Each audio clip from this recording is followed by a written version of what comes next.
আসসালামু আলাইকুম রহমতুল্লাহ। কাস্টার্ড আমাদের সকলের পছন্দের একটি ডেজার্ট, কিন্তু সবসময় একঘেয়েমি কাস্টার্ড খেতে বিরক্ত সবাই লাগে। সেজন্য আজকে তৈরি করে দেখাবো ভিন্নধর্মী একটি কাস্টার্ড। প্রথমে আমি রুম টেম্পারেচার থাকা 3টি ডিমকে একটি বাটিতে নিয়ে নিচ্ছি। ডিমগুলোকে আমি আধা ঘন্টা আগে ফ্রিজ থেকে বের করে রেখেছিলাম। 3টা ডিমের সাথে আমি দিয়ে দিচ্ছি 1 কাপ হালকা গরম কাস্টার্ড মিল্ক।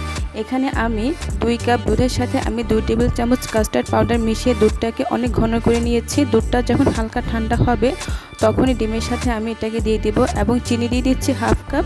চিনির পরিমাণটা আপনারা অবশ্য বাড়িয়ে বা কমিয়ে আপনাদের পছন্দ অনুযায়ী দিতে পারেন।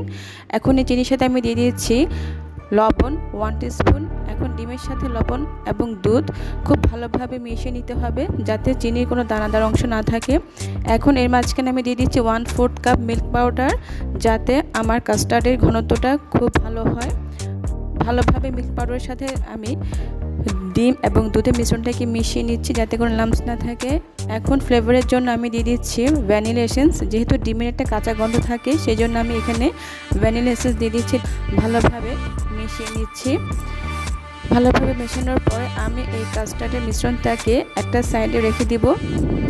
এখন আমি একটি স্টিলের বাটিতে ক্যারামেল তৈরি করব। ক্যারামেল তৈরি করার জন্য প্রথমে আমি বাটিতে নিয়ে নিচ্ছি 3 টেবিল চামচ দানাদার চিনি এবং তার সাথে আমি নিয়ে নিচ্ছি পানি, মোট 2 টেবিল চামচ। এখন আমি এটাকে ক্যারামেল তৈরি করে নিব।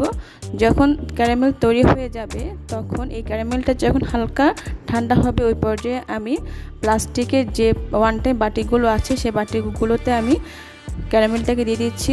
কিন্তু খেয়াল করবেন একদম গরম ক্যারামেলটা দিতে যাবেন না। ক্যারামেলটা যখন হালকা ঠান্ডা হবে তখনই এটাকে প্লাস্টিকের বাটিতে ঢেলে ভালোভাবে ছড়িয়ে নিতে হবে। এর মাঝখানে আমি কাস্টার্ড মিল্কের মিশ্রণটাকে আমি ছাঁকনি দিয়ে ছেঁকে নিচ্ছি। ছাঁকনি দিয়ে ছাঁকতে হবে, ছাঁকনি গায়ে যা লেগে থাকবে সেগুলো ফেলে দিতে হবে। প্লাস্টিকের কাপে যে ঢাকনাটা লাগিয়ে দিচ্ছি। আজকে আমি এটাকে বেক করব রাইস কুকারে।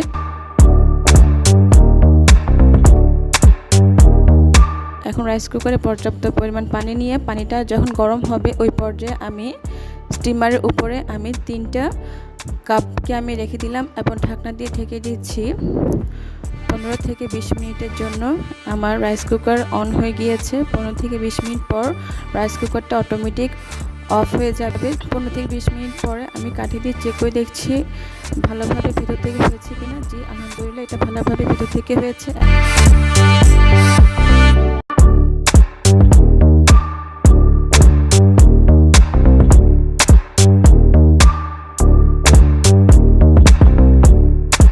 আমি থার্ড লেয়ারটা মেক করব।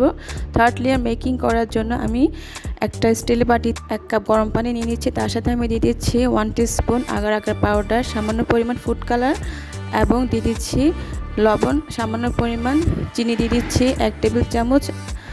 ভালোভাবে মিশিয়ে নিচ্ছি যাতে করে চিনি সম্পূর্ণ গলে যায়।